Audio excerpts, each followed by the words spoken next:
Good morning. At first wishing all of you a happy Diwali. आप सबको दिवाली की हार्दिक शुभकामनाएं। आज के इस टॉपिक में बेसिकली हम ये बात करेंगे कि हॉट वाटर सिस्टम क्या होता है, केमिकल प्लांट्स में हॉट वाटर की क्या ज़रूरत पड़ती है, हॉट वाटर किस तरीके से बनाया जाता है and various other things. So before starting to this lecture, अगर आपको मेरे लेक्चर्स अच्छे लगते हैं तो मेरे चैनल को सब्सक्राइब कीजिए और जितना ज़्यादा पॉसिबल है उतना ज़्यादा वीडियोज़ को लाइक कीजिए और अपने फ्रेंड से शेयर कीजिए। मेरा ये जो लेक्चर है इसके पीडीएफ का लिंक मैं डिस्क्रिप्शन बॉक्स में डाल दूंगा। जिसको भी ये डाउनलोड करना है वहाँ पे जाके इजीली डाउनलोड कर सकता है।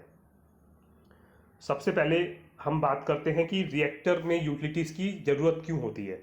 तो याद रखिएगा कि जैसे हम घर में खाना बनाते हैं तो खाना बनाने के लिए एक डिज़ायर्ड टेम्परेचर रहता है जहाँ तक मेरे को उसको लेके जाना पड़ता है तभी मेरा खाना पकता है।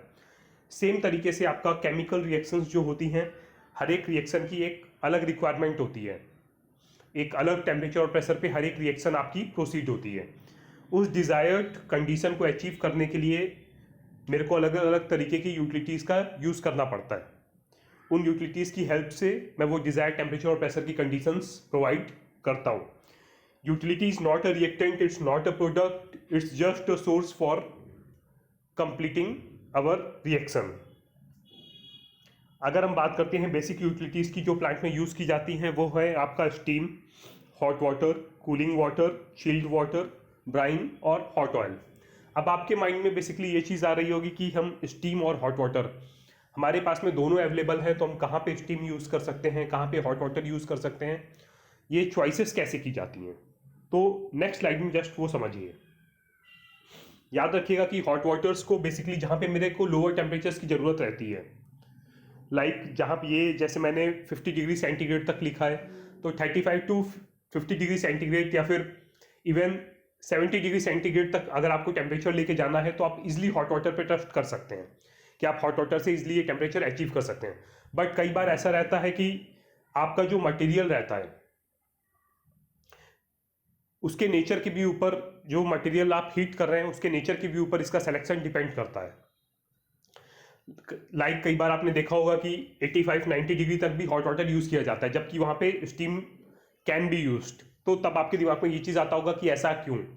तो याद रखिएगा कि कई बार होता क्या है, रिएक्टर की जैकेट में आप स्टीम घुमाइए, सेम रिएक्टर की जैकेट में आप हॉट वाटर घुमाइए, तो जो स्किन टेम्परेचर रहता है, जो सरफेस टेम्परेचर रहता है, वो स्टीम के केस में हमेशा ज़्यादा रहता है, जिसके केस में आपका जो मटेरियल है उसके डिकम्पोज होने के चांसेस रहते हैं। वो डिपेंड करता है आपके मटेरियल की प्रॉपर्टीज़ कैसी हैं।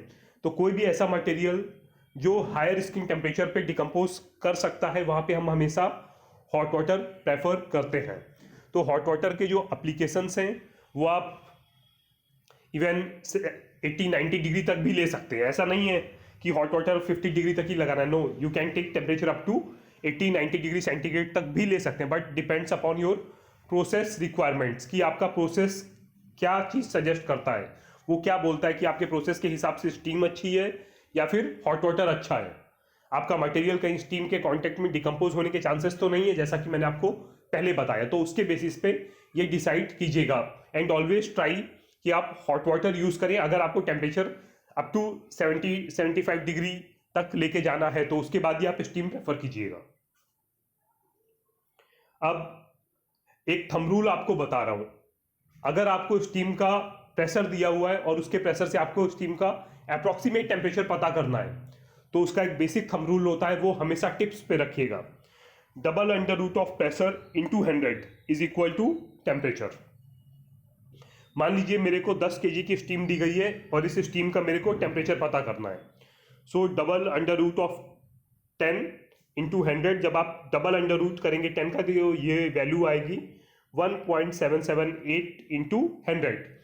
तो ये टेम्परेचर आएगा मेरे को 177.8 डिग्री। मीन्स 10 केजी की स्टीम मेरे को अप्रॉक्सीमेटली 177.8 डिग्री तक का टेम्परेचर अचीव करके दे सकती है। ये थंब रूल आप कहीं भी अप्लाई कर सकते हैं, ये आपको अप्रॉक्सीमेट रिजल्ट्स हमेशा निकाल के देंगे।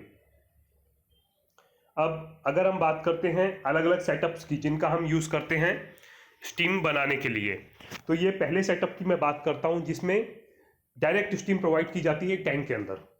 ये सेटअप आपने कई जगह देखा होगा। ये देखिए, ये एक आपका टैंक हो गया, इसके अंदर पानी भरा हुआ है।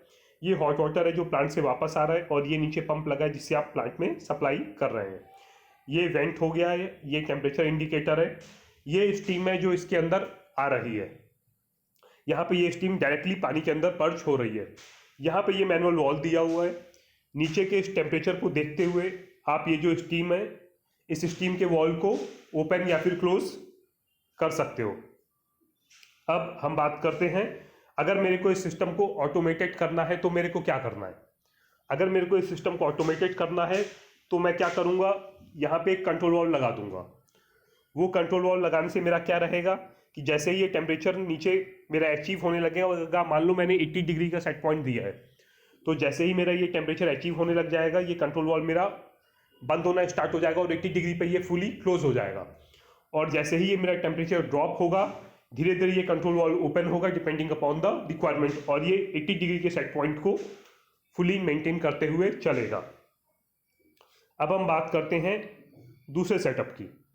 अगर आप दूसरे सेटअप को देखें तो इसमें इनडायरेक्ट स्टीम है। सेम आपका टैंक है, टैंक में हॉट वाटर की लाइन आ रही है, ये प्लांट में जा रहा है, ये आपका वेंट हो गया। बट इस केस में आप देखिए कि जो आपने वेसल लिया हुआ है, ये एक जैकेटेड वेसल है, और इस जैकेटेड वेसल की जैकेट में आपकी स्टीम आ रही है। अब स्टीम यहाँ पे हॉट जो पानी है उस पानी को गर्म करेगी डिपेंडिंग अपॉन योर रिक्वायरमेंट, और कंडेंसेट यहाँ से ड्रेन हो जाएगा। यहाँ पे टेम्परेचर इंडिकेटर लगा हुआ है। इस स्टीम को आप मैनुअली भी कंट्रोल कर सकते हैं और इसको आप कंट्रोल वॉल के थ्रू भी कंट्रोल कर सकते हैं, but automation is always a better solution. तो यहाँ पे सबसे बेस्ट है आप एक कंट्रोल वॉल लगाइए, उस कंट्रोल पॉइंट वॉल का सेट पॉइंट इस टेम्परेचर इंडिकेटर के साथ में दीजिए।